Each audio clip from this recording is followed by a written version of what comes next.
Hi, welcome or welcome back. Before I get started with my weekly check-in, I want to talk about needs versus wants.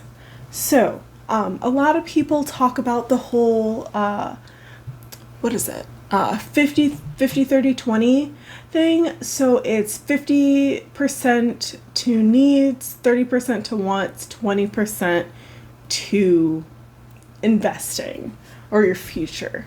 But a lot of people have different ideas of what a need is. And I want to show you. I've been kind of talking about this for a while, but sorry. Kitty decided that he wants to play, so he just knocked into the tripod. For us, clothing is a need. And I will show you why. I will show you with my partner's shoe. So, you see this right here? This is foam. This is not the sole of his shoe. This is foam. He wore all the way through the sole of the shoe. All the way down here. This is foam too, right here. Foam.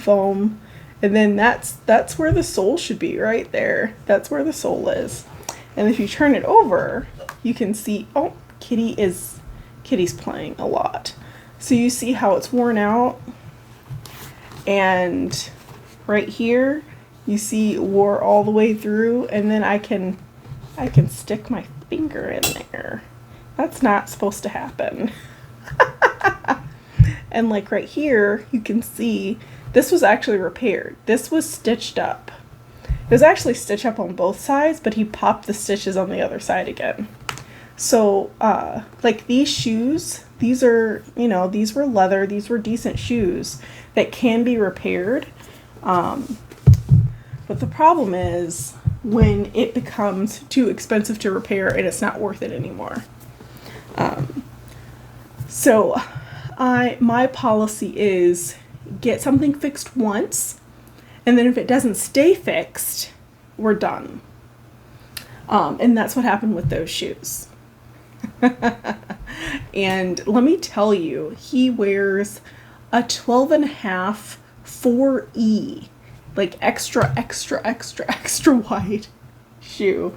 It's kind of ridiculous. It's hard to find shoes for him, and he wears them out. So now I've got like all these little crummies from the shoes, from the rubber. But yeah, I wanted to show you that because I wanted to clarify when I say that I'm focused on needs. I mean, yeah, I do have my snacky snacks, and I do like buy some things that that aren't necessarily needs. But I don't actually spend 30% on wants, believe it or not. A lot of my money does go to needs, more than you would think, because for us, like, stuff wears out fast. Anyway, all that being said, let's get into it. Whew.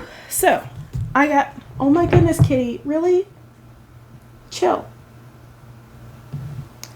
Anyway, so September 28th is the beginning of October for me, right? So I got paid $1,072.05. And actually, I forgot after I wrote down how much I got paid, I remembered that I had meant to round down my income and round up all my transactions. Totally forgot to do that. So this 5 cents is going to plague me this whole paycheck. Because I don't feel like erasing it, because then I have to like redo all my math. I don't feel like it. So pay was $1,072.05. And then I had a snacky snack of $3 because that's who I am as a person. And I stuffed $525 into sinking funds. And then on the 29th, I sent $215 to my Roth IRA. So my goal here is always to put at least 20% towards the IRA. So $215 is a little more than 20% of my pay. And then I didn't spend anything on the 30th, and on the 1st, I had a snacky snack, $3, and YouTube Premium came out for $23. Of course, this was $22.99, but I'm rounding up all my transactions this time. I really want to rebuild my buffer completely, and like have more money in my accounts. So we're rounding up transactions until I decide not to, I guess. This also makes calculations a lot easier. Okay, so that was $23, and then on the 12th, on the 12th, on the 2nd, I stuffed $16 towards my phone bill, and then $30 to my emergency fund. So speaking of which, I decided that I am going to itemize my goal funds, so my annual funds and my long-term goals.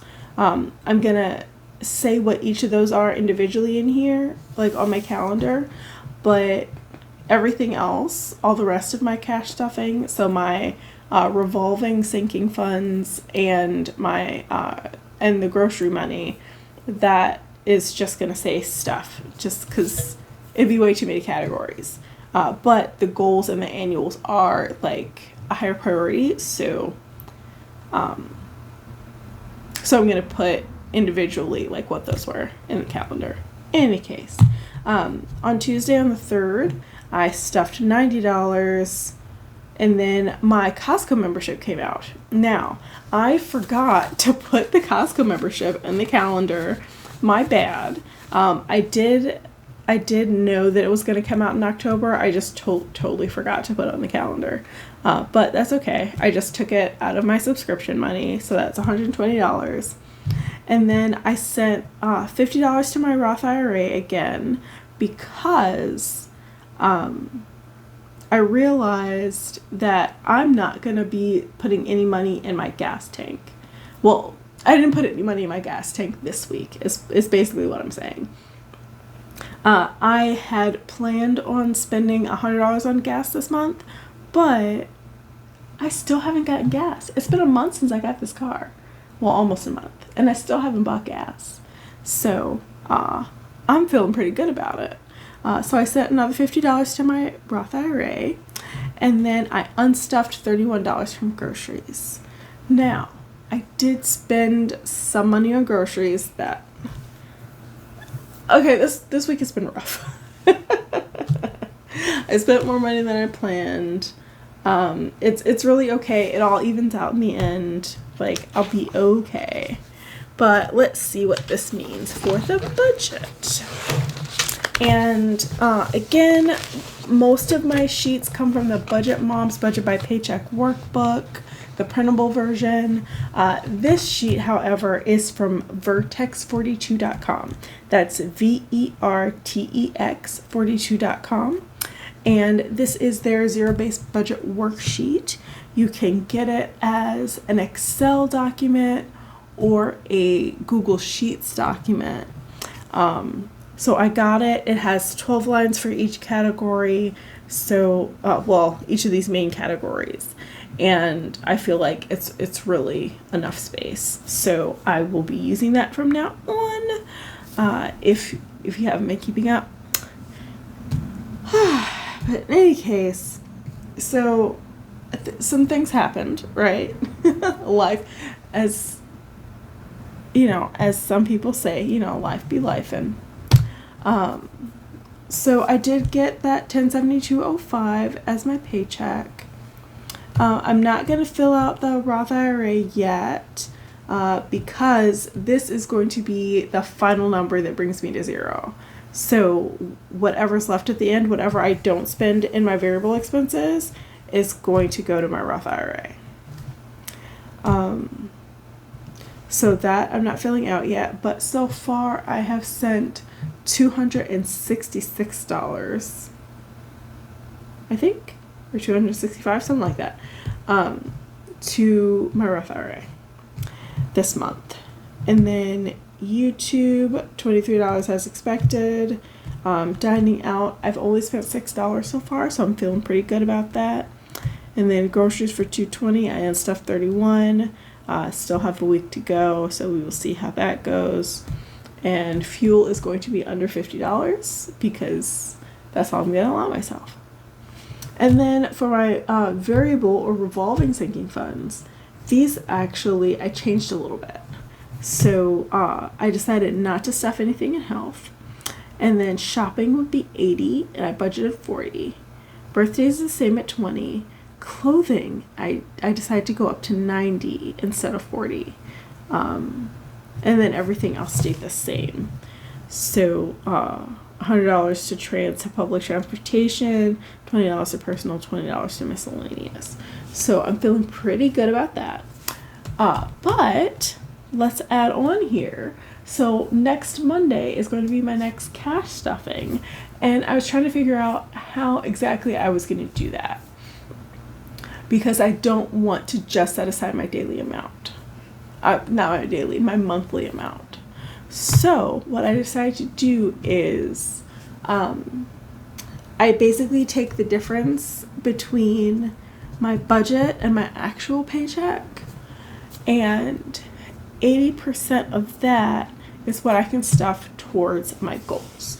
So I'm gonna try to go $20 at a time, and then whatever I have under $20, I roll the dice to figure out which category it's gonna go to. So I feel pretty good about that, and I'm pretty much on track. I've only spent I think it's just been the $6 for dining out, and then fuel and tolls. I still haven't gotten fuel, and it's been almost a month, so I'm feeling pretty good about it. But in any case, it has been 12 minutes. I love you. I appreciate you. If you have any questions, comments, concerns, don't be shy. I won't get offended. I love cash stuffing so much, and I actually love this worksheet so much that it makes me feel really good about my progress already. But yeah, I appreciate you. You deserve financial stability, and I hope you have a great day on purpose. Bye.